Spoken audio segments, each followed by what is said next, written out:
இறப்புக்கும் பிறப்புக்கும் இடையிலே இருப்பதுதான் வாழ்க்கை பயணம் என்பது. பிறக்கின்ற ஒவ்வொருவரும் இறந்தேதான் ஆக வேண்டும். இதை தடுத்து நிறுத்துகின்ற சக்தி யாரிடத்திலும் இல்லை. அது கிருஷ்ண பரமாத்மாவாக இருந்தாலும் ராமபிரானாக இருந்தாலும் ஒரு நாள் இந்த மண்ணுலகை விட்டு பிரிந்துதான் ஆக வேண்டும். அப்படி பிறப்புக்கும் இறப்புக்கும் இடையிலே இருக்கின்ற அந்த வாழ்க்கை பயணத்தை எப்படி நாம் சமுதாயத்தினுடைய நலனுக்காக, பிறருடைய நலனுக்காக வாழ்கின்ற நாட்களில் நம்முடைய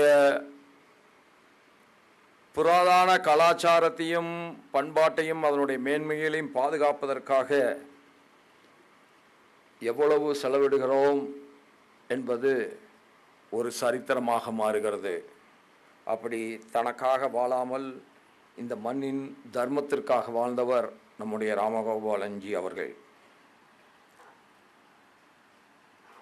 மெய்வருத்தம் பாரார், பசி நோக்கார், கண் துஞ்சார், எவ்வொரு தேமையும் மேற்கொள்ளார், செவி அருமையும் பாரார், அவமதிப்பும் கொள்ளார், கர்மமே கண்ணாயினார். அப்படி யாரெல்லாம் இருக்கிறார்களோ அவர்களை ஒருபோதும் தோல்வி நிரந்தரமாக தழுவாது. இறுதி வெற்றி அவர்களுக்கு மட்டும்தான். அதில் ராமகோபால்ஜி அவர்களுடைய பயணமும் மகத்தான வெற்றியை பெறுகிறது. வீரத்துறவியினுடைய ஒவ்வொரு எழுத்துக்களும் சிந்தனைகளும் இன்றைக்கும் இளைய தலைமுறைக்கு உத்வேகம் செய்ய கொள்ளக்கூடிய வகையிலே அமைந்திருக்கிறது. பக்தன்ஜி பேசுகிற போது சொன்னார்கள், படியுங்கள், வெறும் பார்ப்பது மட்டுமே உங்களுடைய பழக்கமாக இருக்கக்கூடாது, படிக்கவும் வேண்டும் என்று சொன்னார்கள். அதை மென்மையாக சொன்னார்கள். மேலாட்டமாக இன்றைக்கு பார்த்து கொண்டே போவதுதான், மாற்றிக்கொண்டே போவதுதான் வாழ்க்கை என்று வந்துவிட்டது. அவ்வளவு வேகமாக வாழ்க்கை கட்டம் ஒரு நாளை விட்டு அடுத்த நாளுக்கு தாவி குதித்து ஓடுகிறது. அந்த சூழ்நிலையிலும் நாம் எல்லாவற்றையும் நம்முடைய சமூகத்திலே இருந்துதான் பெறுகிறோம். நமக்கு இத்தனை தருகின்ற அந்த சமூகத்திற்கு நம்மால் முடிந்ததை நாமும் சமூகத்திற்கு தர வேண்டும். அப்படி என்று சொன்னால் கோபால்ஜி போன்றவர்களுடைய மகத்தான தியாக வாழ்க்கையை நாம் அறிந்து கொள்ள வேண்டும், புரிந்து கொள்ள வேண்டும். அதற்கு படிப்பு என்பது இன்றியமையாததாக அமைகிறது. வரலாற்றை படிக்காமல் புரிந்து கொள்ள முடியாது. அதுபோல் தியாக வாழ்க்கையிலேயும் படிக்காமல் உணர்ந்து கொள்ள முடியாது. மத மாற்றத்தை தடுக்கவும், கடவுள் மறுப்புக்கு எதிராகவும் வலிமையோடு போராடவே இந்து முன்னணி அமைப்பை 1980 தொடங்கினார்கள். அப்பொழுதெல்லாம் நம்மை வரவேற்பவர்கள் யாரும் இல்லை. நம்மை வரவேண்டாம் என்று சொல்பவர்கள் தான் அதிகம். நம்மை சீராட்டி பாராட்டி நம்முடைய கருத்துக்களை கேட்பதற்கு செவி கொடுக்கின்றவர்கள் அநேகமாக இல்லை. அந்த மாதிரி சூழ்நிலையில்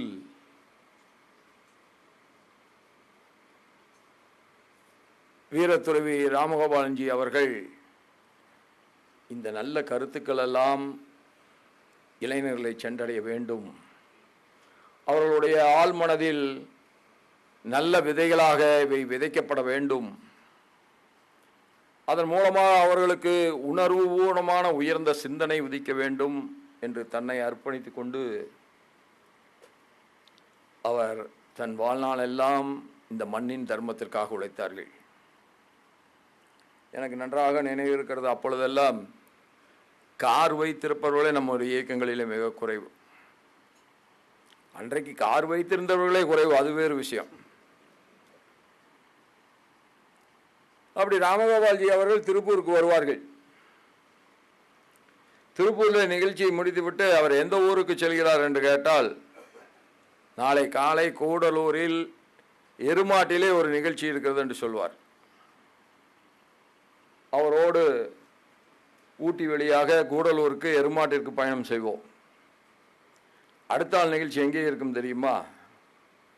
அடுத்த நாள் ஒரு நிகழ்ச்சி நாகப்பட்டினத்திலே இருக்கும். கூடலூரிலே இருந்து நாகப்பட்டினம் சாலை, அந்த தேசிய நெடுஞ்சாலை முழுவதும் நாம் பயணிக்க வேண்டும்.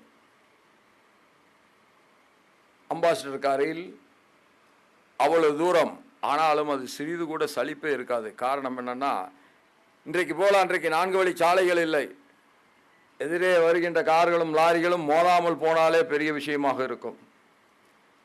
மலைச்சாலைகளிலே இருந்து இறங்கி மேட்டுப்பாளையத்திலே இருந்து அப்படியே நாகப்பட்டினம் போக வேண்டும். நான் அப்படி ஒரு முறை அல்ல, 2 முறை இல்லை, 3 முறை அவரோடு பயணம் செய்திருக்கிறேன். இது ஏன் இங்கே சொல்ல விரும்புகிறேன் என்று சொன்னால், அப்படி பயணிக்கின்ற பொழுது சிறிது கூட சலிப்பு வராததற்கு காரணம் நம்முடைய ராமகோபால்ஜி அவர்களுடைய தேசபக்த உணர்வு மிகுந்த உரையாடல்கள் தொடர்ந்து கொண்டே இருக்கும். அதுதான் காரணம். இன்றைக்கு 4 வழி சாலை வந்துவிட்டது, எதிரே வருகின்ற வாகனங்கள் இல்லை.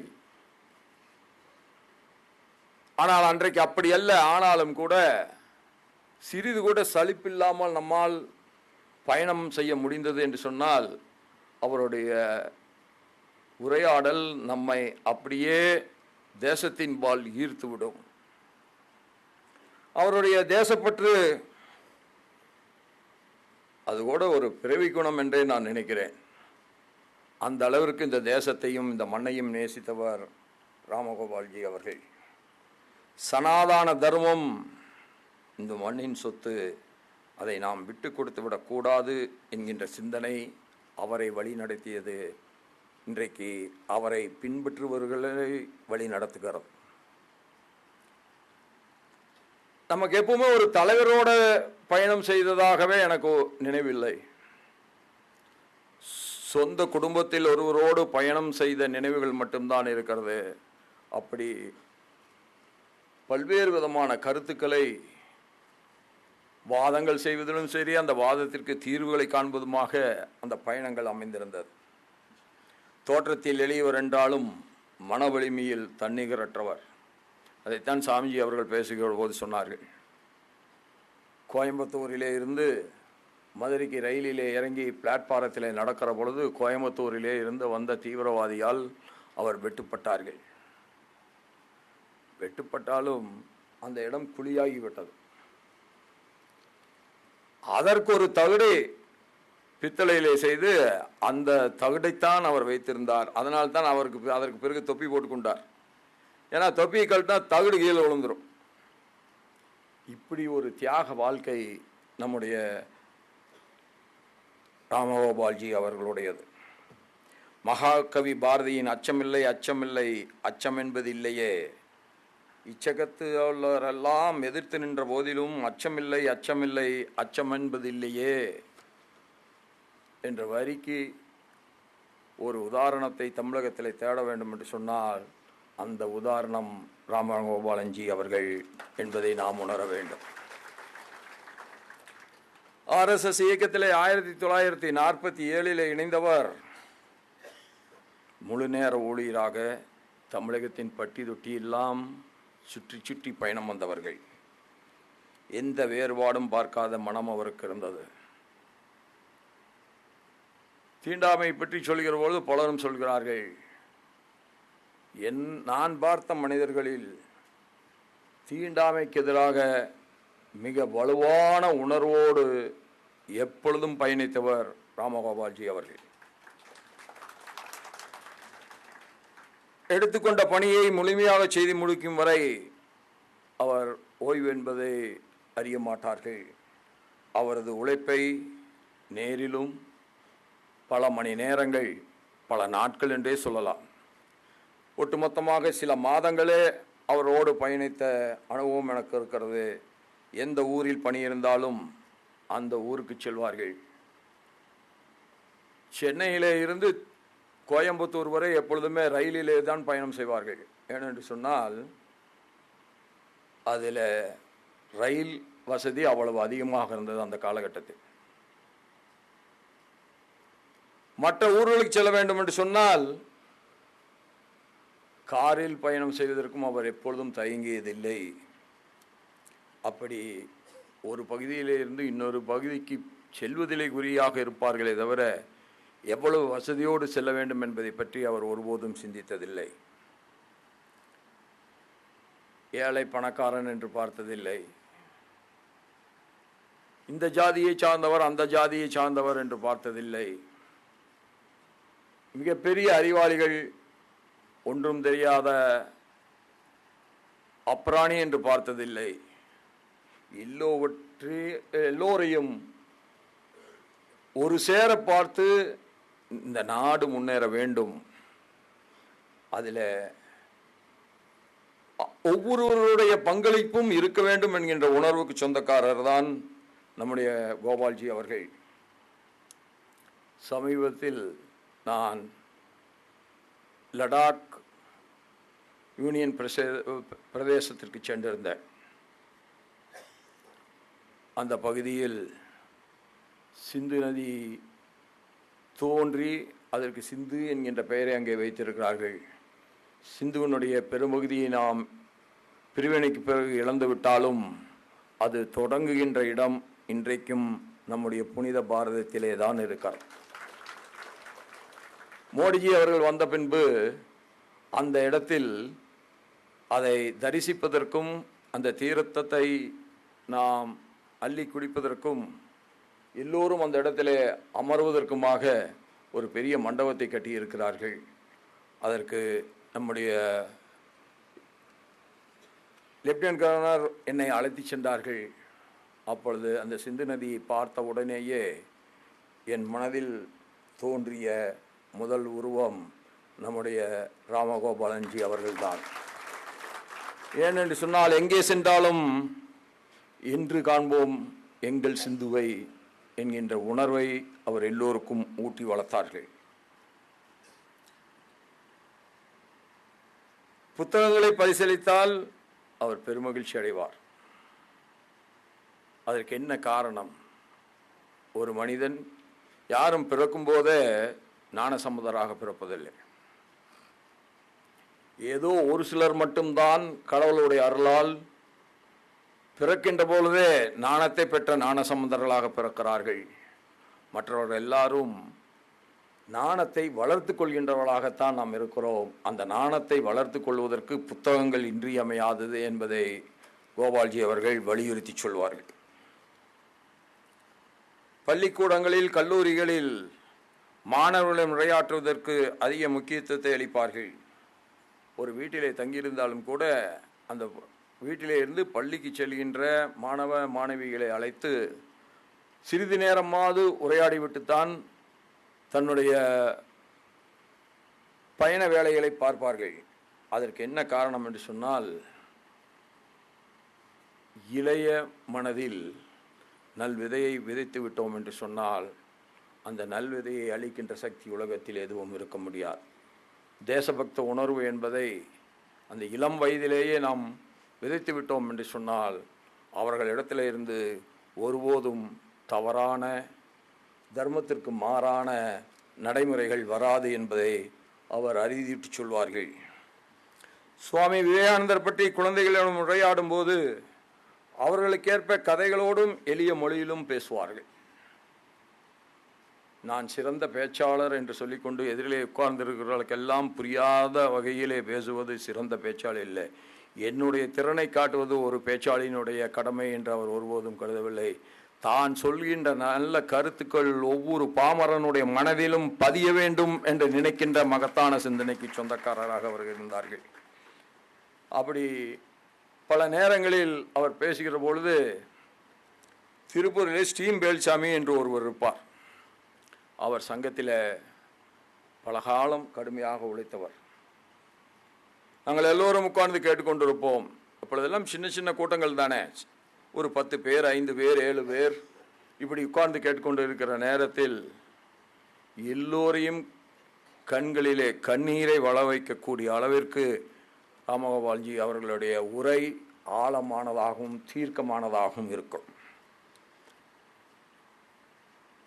களப்பணிகளில் இலக்கணத்தை ராமகோபால்ஜி அவர்களிடம் தான் கற்றுக்கொள்ள வேண்டும். தளராமல் உழைக்கக்கூடியவர். அவர் தளர்ந்து போக வேண்டும் என்று தீவிரவாதி நினைத்தாலும் தகுட்டை வைத்துக்கொண்டு தன்னுடைய பயணத்தை தொடர்ந்தவர் ராமகோபாலன்ஜி அவர்கள். யாருக்கு இத்தகைய மன வலிமை வரும்?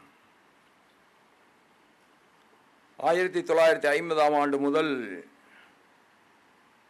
எழுதுவதை நிறுத்தாமல் எழுதி கொண்டிருந்தவர். அரை நூற்றாண்டுகளுக்கு மேலாக அவருடைய எழுத்துக்கள் எழுச்சியை ஏற்படுத்தி வருகிறது. கட்டுரைகளையும் எழுதுவார், கவிதையும் எழுதுவார். இரண்டிலும் இலக்கிய நயமும் இருக்கும். அதை விட கொழுந்துவிட்டு எறிகிற தேசபக்தி உணர்வை அது ஒவ்வொருடைய மனதிலும் உருவாக்கும். ஆயிரக்கணக்கான கட்டுரைகளையும் நூற்றுக்கணக்கான பாடல்களையும் எழுதியவர். 16 புத்தகங்களை எழுதியிருக்கிறார்கள். விவேகானந்தரின் சிந்தனைகளை, குருஜி கோல்வால்கர்ஜி அவர்களுடைய சிந்தனைகளை அழகான நடையில் மொழியாக்கம் செய்வது மட்டுமல்ல, அதை பாமரன் கூட மனதிலே பதிய வைக்கிற அளவுக்கு எடுத்து செல்லக்கூடிய ஆற்றல் படைத்தவர் நம்முடைய ராமகோபாலன்ஜி அவர்கள். பித்தன், தொண்டன் என்ற புனைப்பெயர்களை வைத்து அவர் எழுதியது அவர் மனம் எப்படி தொண்டு செய்வதில் மட்டுமே நிலைத்திருந்தது என்பதை நாம் புரிந்து கொள்ளலாம். இந்த தேசத்தையும் மக்களையும் வீரத்துறவி அவர்கள் எப்படி பார்த்தார்கள் என்பதையும், அவரை நாம் எப்படி புரிந்து கொள்ள வேண்டும் என்பதையும் அவர் எழுதிய இந்த ஒற்றைப்பாடல் விளக்குகிறது. சந்தனம் எங்கள் நாட்டின் புழுதி. நம்ம அதிகமாக பேசணும், டஸ்ட்டு டஸ்ட்டு டஸ்ட்டு இருக்கிறது என்று பேசுகிறோம். ஆனால் அவர் எப்படி பார்க்கிறார் பாருங்கள். இந்த நாட்டின் புழுதியே சந்தனத்தால் ஆனது என்று சொல்கிறார். அப்படி என்று சொன்னால் அவருக்கு பாரத தாயின் மீது எவ்வளவு அளவு கடந்த பற்றுதல் இருந்திருக்க வேண்டும் என்பதை நாம் புரிந்து கொள்ள முடியும். கிராமம் அனைத்தும் தவபூமி, சிறுமியரெல்லாம் தேவியின் வடிவம், சிறுவர் அனைவரும் ராமனே, சிறுவர் அனைவரும் ராமனே. இது இலக்கிய நயத்தை கீழே நாம் வியக்க வேண்டியதில்லை. அதில் இருக்கின்ற அந்த என்றைக்கும் அணையாத தேசபக்த கனல் நம்முடைய மனதிலே பதிகிறது. கோயிலை போல உடல்கள் புனிதம், மாந்தர் அனைவரும் உபகாரி, சிங்கத்துடனே விளையாடிடுவோம் ஆவினும் எங்கள் அன்பு தாய், காலையில் ஆலய மணிகள் முழங்கும், கிளிகள் கண்ணன் பெயர் வாடும், உழைப்பால் விதியை மாற்றிடும் மண்ணிது. உழைப்பால் தான் எல்லாவற்றையும் மாற்ற முடியும். நேர்மையான உழைப்பு இல்லாமல் எந்த மாற்றத்தை நாம் கொண்டு வந்தாலும் அது தற்காலிகமானது தான். காலத்தை தாண்டிய மாற்றமாக அது ஒருபோதும் இருக்காது. நேர்மை இல்லாத, கடுமையான உழைப்பு இல்லாத மாற்றம் அது நிரந்தரமானதல்ல. அது ஒரு மகத்தான சமுதாயத்தை உருவாக்குவதற்கு உதவாது. ஆவினம் எங்கள் அன்பு தாய், காலையில் ஆலய மணிகள் முழங்கிடும், கிளிகள் கண்ணன் பெயர் வாடும், உழைப்பால் விதியை மாற்றிடும் மண்ணிது, உழைப்பின் நோக்கம் பொதுநலமே, தியாகமும் தவமும் கவிகள் பாட்டின் கருவாய் அமைந்திடும் நாடிது, கங்கை போல தூய நாணம் ஜீவ நதி என பாய்ந்திடும், போர்க்களம் தன்னிலே எங்கள் வீரர் புனித கீதையை ஓதுவர், ஏர்முனையின் கீழ் தவழ்ந்து வருவாள் எங்கள் அன்னை சீதையே, வாழ்வின் முடிவாய் விளங்குவதிங்கு இறைவனின் திருவடி நிழலே என்று முடிக்கிறார். இது எப்பேற்பட்ட ஒரு உயர்ந்த சிந்தனை உள்ளத்தின் ஆழத்தில் இருந்திருந்தால் இது கவிதையாக வெளிவந்திருக்கும்.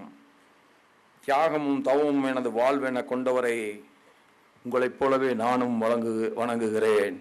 அவர் இன்றைக்கும் என்றைக்கும் ஒளியாயிருந்து நம் தேசத்திற்கும் நம்முடைய சமுதாயத்திற்கும் வழிகாட்டுவார். என்று காண்போம் இந்த சிந்துவை என்று சொன்னால் லடாக்கிலே மட்டும் நாம் காணப்போவதில்லை. நாளொன்று வரும், முழு சிந்துவும் நமதாகும். நன்றி, வணக்கம்.